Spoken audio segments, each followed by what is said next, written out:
오늘은 노션으로 이 프로젝트 WBS를 구축한 얘기를 한번 해보려고 합니다. 프로젝트, SI 프로젝트를 제가 주로 이제 하다 보니까 그동안 이제 PM도 해보고, 그 다음 개발자도 해보고 하면서 이제 여러 가지, 경험을 했었는데요.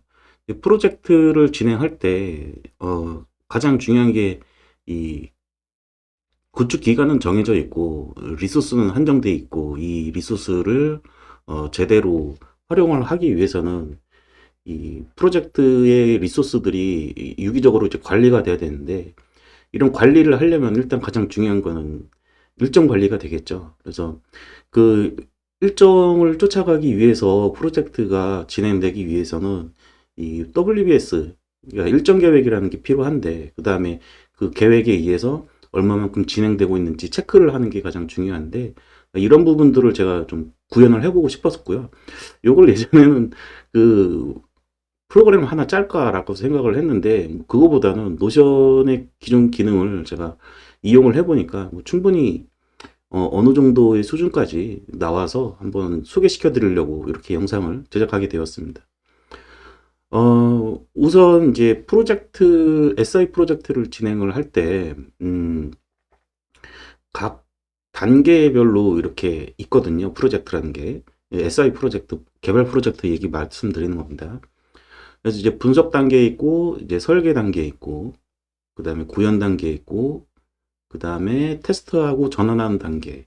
마지막으로 이제 전환이 다 끝나면 후에 운영하는 단계. 이렇게 단계가 있고, 이 단계들을 컨트롤하는 이 프로젝트 관리 부분이 있습니다. 이거를 이제 프로젝트에서는 페이지라고 해서 단계로 제가 나눴고요.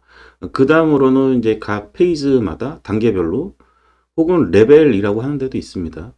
각 레벨별로 액티비티, 어떤 일을 할 것인가가 있고, 그 다음에 어떤 이 태스크가 존재하는지, 액티비티 활동도 이제 여러 종류의 타스크가 존재하기 때문에 이렇게 이제 레벨 3로 주로 나뉘게 되고요. 그렇게 나뉜 다음에 이제 거기에 맞는 이제 산출물들이 뭐가 있는지를 쭉 정리를 했습니다. 그 단계라든지 액티비티, 타스크 같은 경우에는 경험적으로 이제 어떤 일을 해야 되는지 알고 있기 때문에 그 부분을 먼저 우선 쭉 적었고요.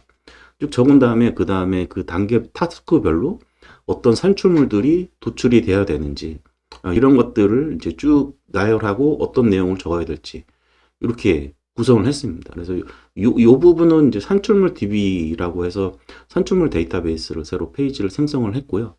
거기서 이제 제가 기존에 관리하고 있던 이 작업 데이터베이스랑 연결을 시켰습니다.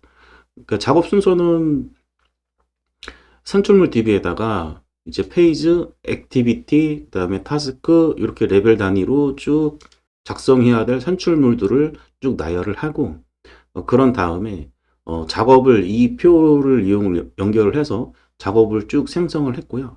이렇게 작업을 생성을 하게 되면은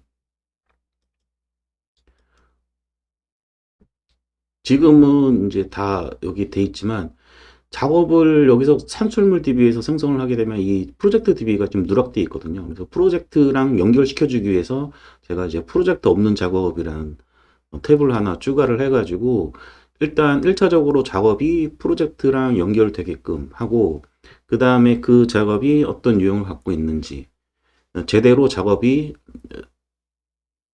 추가가 되어 있는지 이런 거를 이제 확인할 수 있는 탭을 하나 만들었습니다.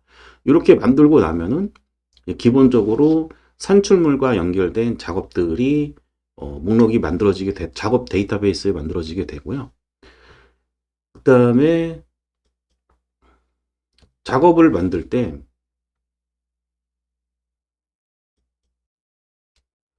이제 일정을 봐야 되는데 이 작업을 만들 때 보니까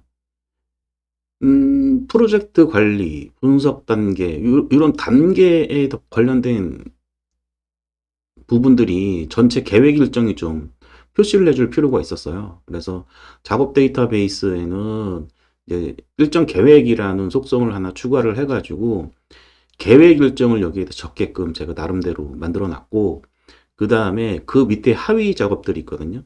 노션에서 뭐 요번에 새로 생긴 기능인지 아닌지는 정확히 잘 모르는데 최근에 생긴 걸로 저는 기억을 하거든요. 그래서 상위 작업과 하위 작업을 이렇게 구분을 할 수가 있어요.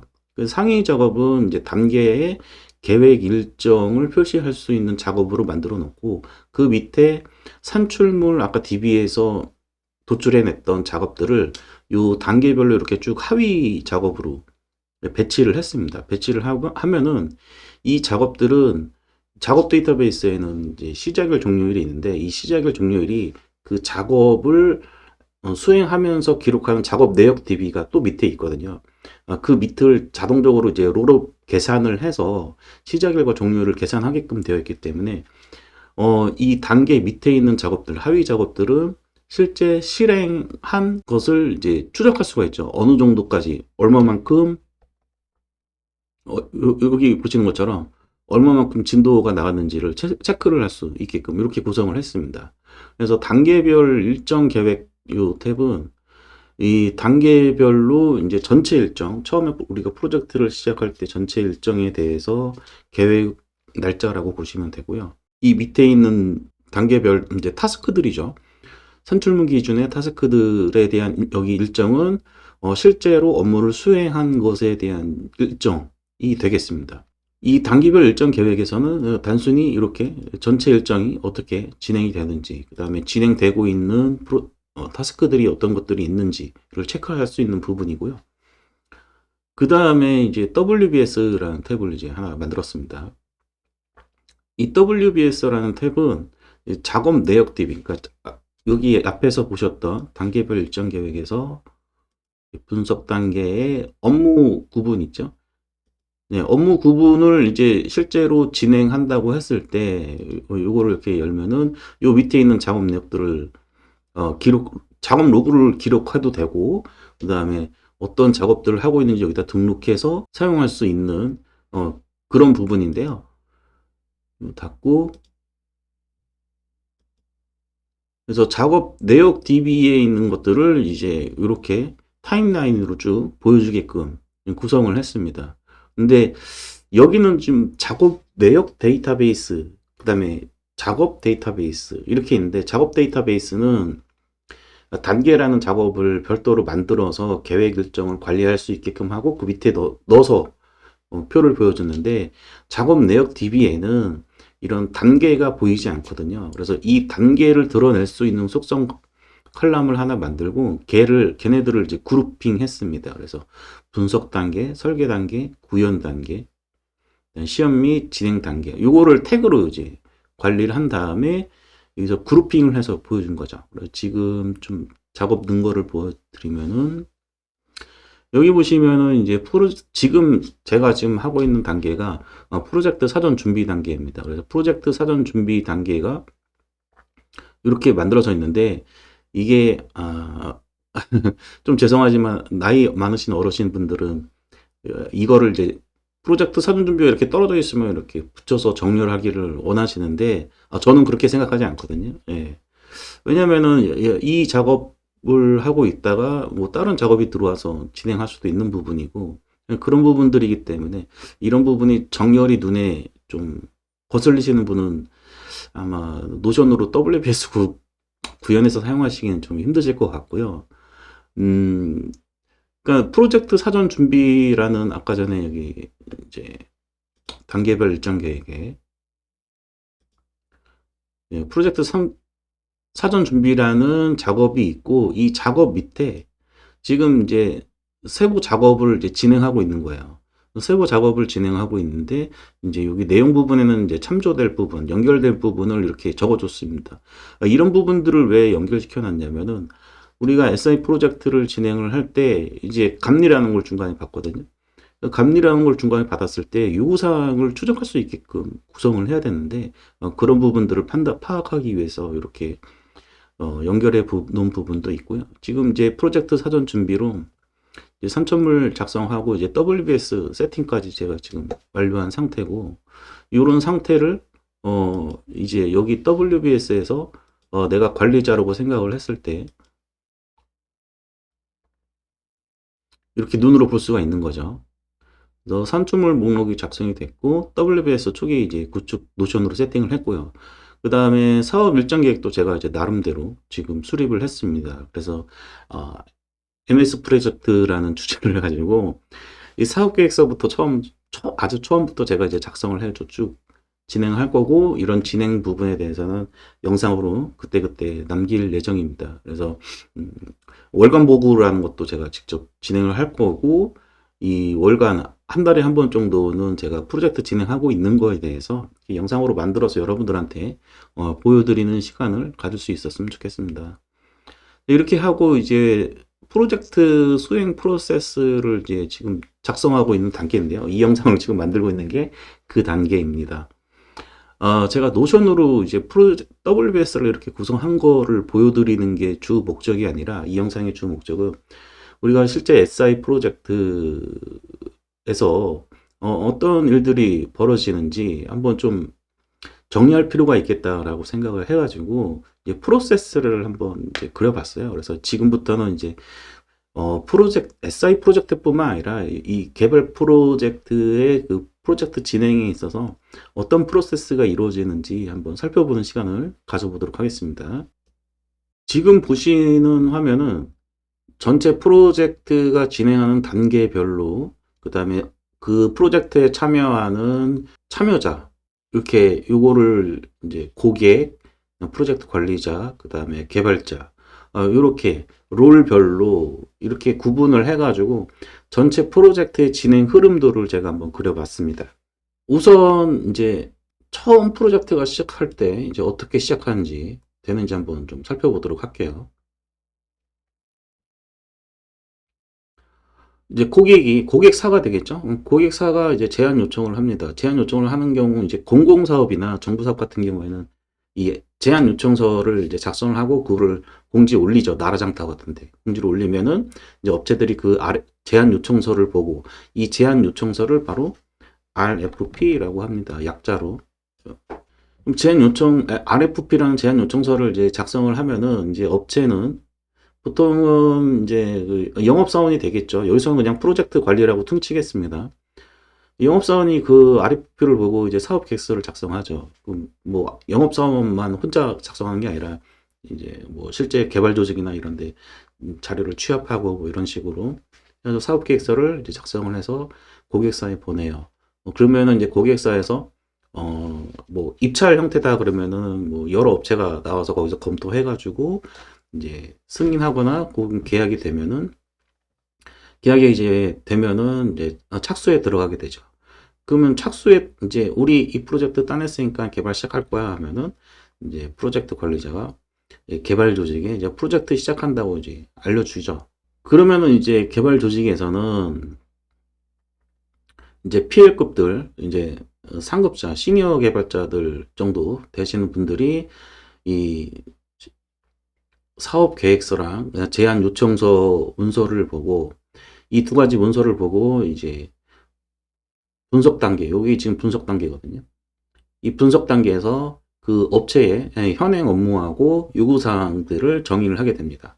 현행 업무를 이렇게 현행 업무 분석서를 만들게 되고, 요구사항 정의는 일반적으로 RFP에 있는 문서와 그다음에 사업계획서에 있는 문서 중에서 신규로 요구되는 사항들에 대해서 개괄적으로 정리를 하게 되고, 그 정리가 되는 거를 이제 고객하고 계속 회의를 계속 하면서 요구사항을 이제 상세화를 하죠.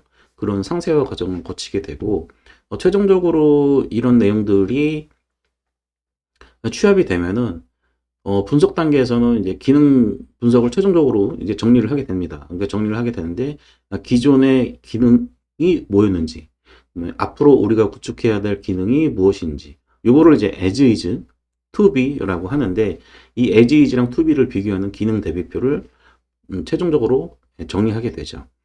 요 정리하는 시점에서 이제 PM은 뭐 하고 있냐? 이 프로젝트를 하다 보면 이 개발자들이 PM 뭐 하는 거야? 뭐 이런 불만을 굉장히 많이 토로하는데, 분석 단계에서는 이제 사업이 시작되기 전, 그 다음에 분석 단계, 이런 단계에서는 굉장히 바빠요. 왜냐면 작성해야 될 문서가 굉장히 많거든요. 여기 보시면 이제 보고 관리를 위한 그런 문서 양식, 문서에 대한 양식을 일단 다 PM이 정해줘야 되는 거고, 그다음에 WBS도 구축을 해놔야 되고, 그다음에 변경 관리라고 해서 이제 회의록이라든지 이런 설계 변경에 대한 이런 대비도 준비를 해야 되고요. 그러니까 분석 단계에서는 할 일이 되게 많은데, 이제 구현 단계에 들어가면은 뭐 딱히 조금 여유 있죠. 조금 여유 있어요. 아주 안 바쁜 건 아니고. PM은 설계 단계까지 좀 바빠요. 분석 단계에서 제일 바쁘고, 그다음에 설계 단계에 가면 이제 맨날 미팅하느라고, 이게 분석 단계에서 요구사항 정의가 다 이제 회의를 통해서 도출됐을 거라고 생각하지만, 실질적으로 이 분석 단계 기간이 좀 짧거든요. 이 짧고 설계 기간이 조금 긴데, 결국에는 이런 요구사항들을 이제 요약하는 거, 투비하고 에즈이즈하고 달라진 부분에 대한 비교를 이 개발자들이 정리를 하잖아요. 개발자들이 정리를 하고 나서 이제 다시 설계에 들어가야 되는데, 이 설계에 들어가기 전 시점에 뭘 하냐면은 착수 보고라는 것을 해요. PM이 이제 프로젝트를 이제 분석도 좀 끝났고, 우리가 이제 설계에 들어가려고 하니 요구사항이 이렇게 취업이 됐고, 당신네들의 고객사의 시스템은 to be 이런 식으로 바뀔 거다라고 제시하는 그런 보고 시간이 바로 착수 보고거든요. 이 착수 보고가 이제 분석 단계 들어가기 전에 시작되는 경우도 있지만, 실질적으로 사업 준비 착수 기간이라는 그런 기간은 비용을 지불하지 않죠, 고객사가. 그렇기 때문에 그러니까 수행사가 비용을 부담해야 되는 부분이죠, 바로 착수 전에 준비하는 단계는. 근데 이제 그런 부분까지도 다 비용으로 책정을 해서 고객사한테 돈을 받아 먹으려고 하기 때문에 분석 단계에 PM이 이런 일들을 하게 되고, 착수 보고는 실질적으로는 분석 단계가 끝난 시점에 일반적으로 진행이 되게 됩니다. 그럼 착수 보고에서 이렇게 진행할 거예요 하면, 이거 아직 완벽하지 못하네요. 대부분의 고객사들은 IT 전문가가 아니기 때문에 이 단계에서 어느 정도 픽스를 해줘야 된다라는 거를 인지를 못해요. 그냥 일이 끝나기 전까지는 내 요구사항을 다 들어줄 거야 라고 생각을 하고 있는 거죠. 자, 그러다 보니 설계 단계로 오더라도 요구사항은 계속 변경이 되고, 그 다음에 그런 요구사항을 이제 설계에 반영해야 되는데, 요 설계 단계가 이제 진행되기 위해서 이제 개선 업무 설계라고 해가지고 개선 업무 설계서를 작성하는 데도 있고, 안 하는 데도 있고, 투비에서 이제 어떤 식으로 업무가 이제 변경이 돼야 되는지, 지금까지는 요구사항을 기반으로 해서 현재 고객사가 갖고 있는 에지 시스템을 투비 시스템으로 어떻게 변화될 것인가에 대해서 얘기를 했지, 이거 두 개를 변화가 됐을 때 프로세스가, 고객사의 직원들이 실제로 일하는 업무 프로세스가 어떻게 변경될 것인지에 대해서는 언급되고 있지 않거든요. 그런 부분을 이제 설계 단계에서 개선 업무 설계를 하는 거죠. 그리고 나서 여기까지가 이제 완료가 되면은 이제 우리가 익히 알고 있는, 개발자들이 익히 알고 있는 이제 화면 설계, 프로그램 설계, 데이터베이스 설계, 인터페이스 설계. 인터페이스를 하는 경우가 있는 경우에는 인터페이스 설계를 하는데, 대부분은 이제 화면 설계, 프로그램 설계, 데이터베이스 설계가 SI 프로젝트에서 이제 기본적으로 작성해야 될 설계 문서인 거죠. 최근에는 이제 큰 규모의 프로젝트 같은 경우에는 마이크로 서비스 아키텍처로 개발을 하게 되면은, 그래서 이제 아키텍처 설계 부분이 중요한 건데, 이 아키텍처가 어떻게 설계가 되는지에 따라서 이런 설계 타스크가 좀 힘들어질 수도 있고, 개발자들끼리 설계하는 사람들끼리 미팅도 많이 해야 되고, 뭐 이런 부분들이 좀 필요한 부분들이 있어요.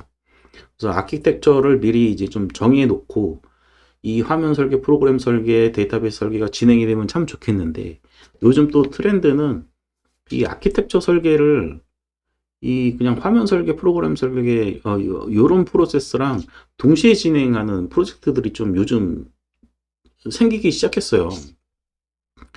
이게 아키텍처 설계는 어떻게 보면은 개발할 때 이제 공통 개발이라고 생각을 해야 되는데, 미리 준비가 되어 있어야 되는 상황이고, 제 개인적인 판단으로는 이 분석 단계에서 일을 진행을 할 때 이 아키텍처 설계자들이 아키텍처 설계를 분석 단계부터 시작을 해야 된다고 생각을 하는데, 제가 경험했던 프로젝트들이 옛날에는 제가 이거 신입 때 이 바닥에 처음 들어왔을 때는 이 분석 단계 전부터 준비를 해서 이 아키텍처를 준비해서 들어오는 걸로 저는 기억을 하고 있거든요.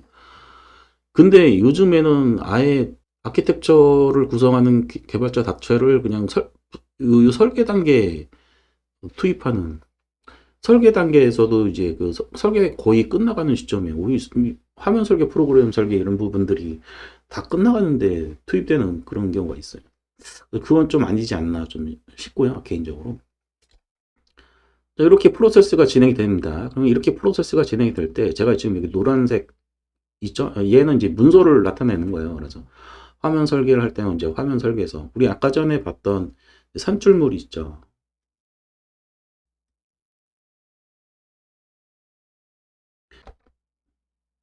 개선 업무라는 타스크를 했을 때 개선 업무 설계서라는 산출물이 나와야 되고, 아키텍처 설계를 했을 때 아키텍처 설계서라는 산출물이 이렇게 나오듯이 이런 식으로 산출물이 나와야 됩니다. 그런 산출물을 표시를 한 거고요.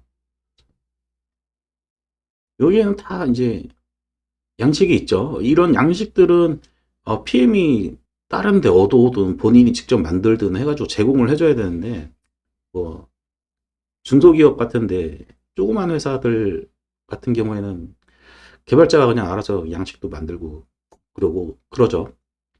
그런 부분들이 중소기업에서 일하기 조금 힘든, 아, 많이 힘들죠. PM도 제대로 된 PM이 아니고 그냥 개발자가 그냥 한두 명 신입사원 데리고 프로젝트 하는 그런 프로젝트는 개인적으로 뭐 솔직히 말씀드리자면은 그 신입사원분들이 만약에 이 영상을 보고 계시다면은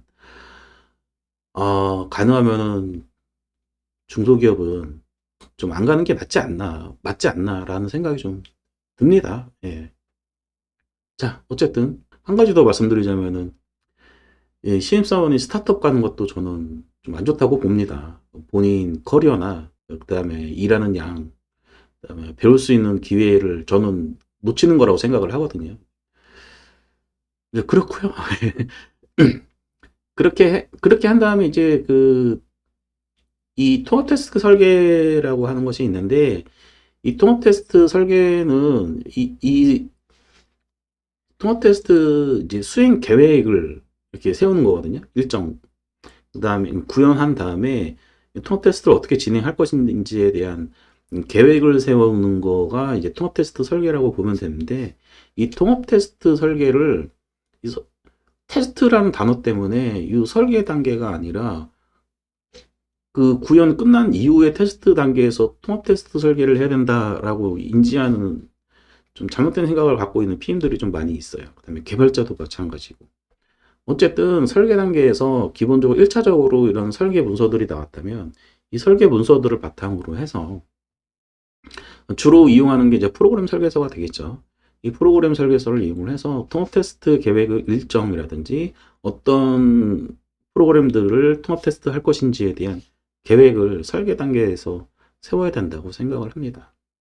그 다음에 이제 설계 종료가 됩니다. 설계 종료가 되면은 요 설계 종료가 되는 시점에 이제 PM은 뭐 하냐?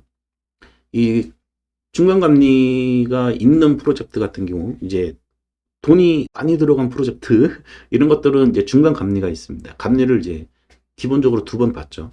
중간 감리와 이제 최종 감리 이렇게 두 번 받는데, 설계 단계가 끝나는 부분에서 중간 감리를 한번 받습니다. 그러면은 그때 뭐 엄청 바쁘죠.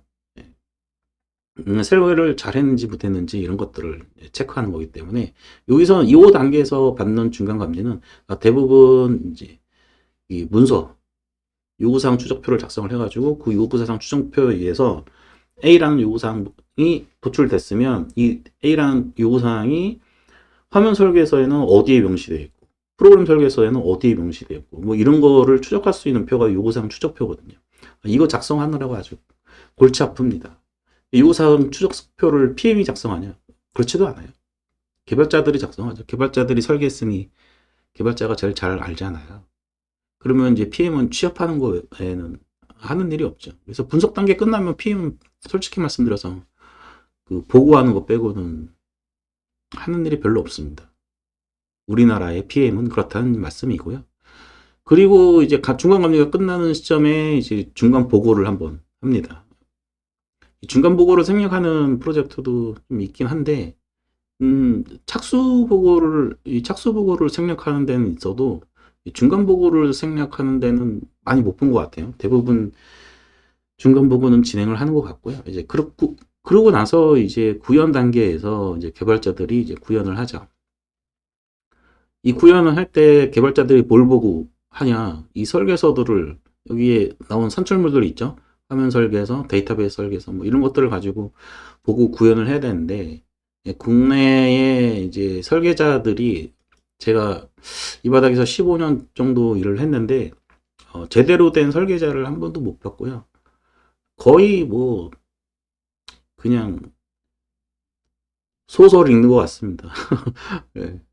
알아서 뭐 룰이라든지 뭐, 이게 업무 프로세스를 작성을 이제 하다 보면은 이 워크플로우가 이렇게 쭉 흘러갈 때 어떤 규칙이라든지 뭐 이런 것들을 좀 잘 정리하고, 이거를 그 다음에 아키텍처에 의해서 이제 패키지로 구분하고 뭐 이런 것들까지 설계해주는 개발자들을 저는 못 봤어요.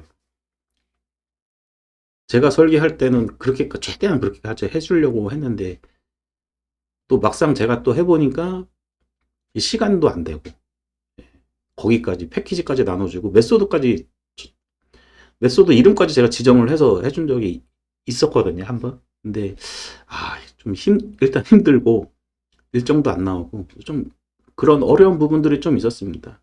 그런 것들을 해결하기 위해서 어떤 이제 툴들을 좀 이용을 해가지고 설계 프로세스가 좀 지원이 되면 참 좋은데, 이런 이제 프로세스 그리는 툴, 뭐 BPMN이라든지 그다음에 UML 그리는 툴을 또 사주는 프로젝트가 없잖아요. 그러다 보니까 좀 어려운 부분들이 좀 있죠. 설계자들도. 자, 그 다음에 구현이 끝나면 이제 단위 테스트를 합니다. 단위 테스트를 해서 이제 문제가 있으면은 단위 테스트 조치를 하고, 이런 부분. 제 생각에는, 그 개발 방법론 중에서 이제 에자일이라고 하는 부분들이 있는데, 그 에자일의 실체를 저는 모르겠어요. 솔직하게 말씀드려서. 개발자들이 문서 작성 안 하기 위해서 만든 개발 프로세스가 아닌가라는 뭐 그런 오해 아닌 오해도 좀 하고 있고요. 솔직하게 말씀드리자면. 어쨌든 에자일이라는 부분은 제가 볼 때는 요 구현 단계에만 좀 해당이 되는 그런 내용이 아닐까. 프로젝트 전체적으로 좀 이제 프로세스가 있고, 그 프로세스에 맞춰서 뭔가 이렇게 제어를 받는 개발 방법론이 아니지 않나. 에자일은 빠져나갈 구멍이 너무 많다라는 좀 생각을 개인적으로 지금 하고 있습니다. 에자일에 대해서 조금 더 공부를 하긴 해야 되겠지만, 그리고 나서 이제 개발이 종료가 되면은, 여기서 개발 종료는 그냥 완전한 종료는 아니고 어느 정도 이제 거의 다 개발이 된 거를 이제 시스템에 설치를 해야 되겠죠. 이렇게 시스템 설치를 할 때 이제 PM은 또 그 인프라들, 서버들을 구매하기로 했다, 소프트웨어를 구매하기로 했다 하면은 이제 이런 것들을 설치를 해야 되잖아요. 이런 설치하는 작업이 이제 구현 단계에서 이루어지게 됩니다. 그러면은 이제 그 설치한 업체들의 설치 내역서를 받아서 잘 정리해가지고 나중에 또 결과물로, 산출물로 제출을 해야 되고요. 자, 그래서 시스템 이제 전환하고, 시스템 전환했으면은 제대로 세팅이 됐는지, 이런 것들을 잘 정리를 해 놓습니다. 그러면 시스템 전환 결과서에 있는 내용을 보고, 그 내용을 보고 이제 관리자 매뉴얼을 만들 때도 도움이 많이 돼요. 소프트웨어는 어떻게 설치를 해야 되는지, 하드웨어는 어떻게 설치를 해야 되는지, 하드웨어가 고장이 났을 때 어떻게 조치를 해야 되는지, 이런 부분들이 결국에는 매뉴얼 두 개를 만드는데, 여기 보시면은 사용자 매뉴얼하고 운영자 매뉴얼 두 가지를 만들어요. 그러니까 사용자 매뉴얼은 실제 그 소프트웨어를 사용하는 사람에 대한 교육이고, 그 다음에 운영자 매뉴얼은 그 시스템을 운영하고 관리하는 사람들을 위한 매뉴얼이에요. 그러니까 관리하는 사람들은 이 시스템이 꺼졌을 때 어떻게 다시 재기동을 해야 되고, 이런 정보들을 알아야 되잖아요.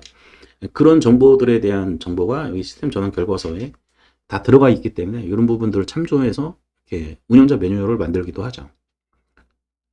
시스템 전환하는 도중에 전환하면서 이제 통합 테스트를 진행을 합니다.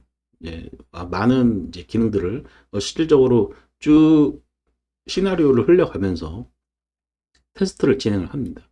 제가 앞서 설계 단계에서 통합 테스트 설계에 대해서 말씀을 드렸는데, 여기 녹색으로 제가 칠한 이유는, 저는 개인적으로는 이 기능 분석 됐을 때 이미 인수 테스트 설계가 끝나야 된다고 생각하거든요. 정확하게 말씀드리자면 인수 테스트 시나리오죠. 인수 테스트 시나리오를 저는 고객이 하는 게 맞다고 생각을 해요. 기능 분석에 의해서 기능 대비표가 나왔으면은 이 인수 시나리오를 작성을 해야 되는데, 이 기능 분석, 기능 대비표가 이 개발자 위주로 작성이 되어 있어서 고객이 이해할 수 없는 언어로 되어 있거든요. 그래서 개선 업무 설계서 요 설계 단계가 굉장히 애매한 단계예요. 분석과 설계에 왔다 갔다 하고 있는 요 시점에 개선 업무 설계서를 가지고 이 분석 단계에서 아예 미리 정해놓고 이렇게 진행되는 게 어렵다면은, 이 인수 테스트 시나리오를 개선 업무 설계, 요 설계 시점이 나오는 시점에 고객이 한번 시나리오를 작성하게끔 하는 프로세스가 저는 좀 필요하다고 생각해요. 요 시점에 고객이 적극적인 참여가 필요하다고 생각을 하는데, 뭐 아키텍처 책들 보면은 고객이 참여를 해야 된다, 뭐 전 프로젝트 전 기간에 걸쳐서 참여를 해야 된다고 이렇게 막 얘기하는 책들이 많은데, 실질적으로 그 어렵고요. 그 고객들의 그 직원들도 일하고 있잖아요. 엄청 힘든데 그 프로젝트를 한다고 거기에 인수 시나리오 작성해 주고 있을 시간이 어디 있습니까? 그러니까 딱 이렇게 고객이 빠르게 판단할 수 있는 그 시점에 딱 한 포인트에 딱 집중해서 투입하면은 저는 개인적으로 할 수 있다고 생각해요. 딱 한 번만 고객이 도와주면 돼요. 정확하게 말씀드리자면 고객의 직원들이죠. 업무를 잘 알고 있는 직원들. 그 대부분의 고객사의 직원들은 뭐 이렇게 프로젝트 수주되고 나면은 나머지는 알아서 니네 알아서 해. 뭐 이렇게. 그러니까 제가 프로젝트 발주하는 사람이더라도 그렇게 생각할 것 같아요. 아니, 내가 돈 내주고 뭐 프로젝트 개발시키는데 내가 프로젝트에 참여해야 될 이유가 있나? 이렇게 생각하는 게 당연하다. IT를 모르면 당연하다. 그런데 한 번은 고객이 필요할 때가 있거든요. 그때가 저는 이 시점이라고 봅니다. To be 기능, as is 기능, 요 비교가 아니라 To be 프로세스, 업무 프로세스의 변화를 인지하는 그 시점에 고객이 꼭 참여를 해줘야 되지 않나 라는 생각이 듭니다.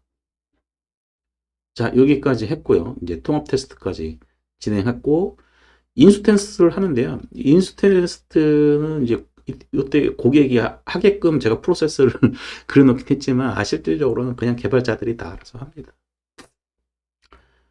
통합 테스트 결과서 가지고 인수 테스트 그냥 카피에 붙여놓고 인수 테스트 했습니다 라고 감리 받을 때, 어차피 감리는 문서만으로 통과가 되니까. 그리고 고객도 귀찮잖아요. 네, 돈 주고 시킨 건데. 됐고, 요 이제 인수 테스트까지 거의 진행하면서 사용자 관리 교육할 때, 그때 이제 최종 감리를 받습니다. 실질적으로 이제 인수 이렇게 인수인계를 할 시점에 요 개발한 소프트웨어가 제대로 됐는지 감리를 받고요. 그리고 나서 이제 완료 날짜가 되면은 일단 완료 보고를 합니다. 네, 일정이 찼기 때문에 완료 보고를 합니다. 그런데 이 일정이 찼다라는 얘기는 최초 계획보다 이제 늦어진다 하면은 이미 변경 관리를 통해서 완료 일자가 뭐 한 달 뒤로 미루겠습니다. 두 달 뒤로 미루겠습니다. 뭐 코로나로 인해서 뭐 석 달 좀 일정을 미뤄야 되겠습니다. 뭐 이런 것들은 이미 미리 다 얘기가 돼 있는 상태이기 때문에 완료 보고 하는 시점은 프로젝트 일정이 끝났다라고 생각을 하시면 됩니다. 자, 그 프로젝트 일정은 끝났지만은 사용자 교육까지 다 했지만은 이제 차후에 이런 지금 개발한 프로그램을 운영하는 조직이 있으면 이제 운영하는 조직에 이관을 해줘야 될 것이고요. 예, 그런 뒷처리가 있어야 될 거고. 조그만 기업들 같은 경우에는 이제 전산 담당자라든지 뭐 이런 사람들이 없기 때문에 전문 담당자가 없다는 얘기죠. 없기 때문에 이제 계속 전화 와요. 이제 원래 시스템 초기 운영할 때는 버그도 많고 에러도 많고 하니까 그걸 또 이제 고쳐야 되니까 그런 이제 지원 계획에 의해서 실제 여기 그림에는 지금 운영 지원 계획서 산출물이 운영 지원 단계에 작성하는 것처럼 돼 있지만은 실질적으로는 요게 요렇게 들어가야 되죠. 사용자 교육하기 전에 운영 지원 계획서가 이미 나와 있어야 되죠. 그래야지 이 운영 관리자한테 교육도 해줄 수 있고요.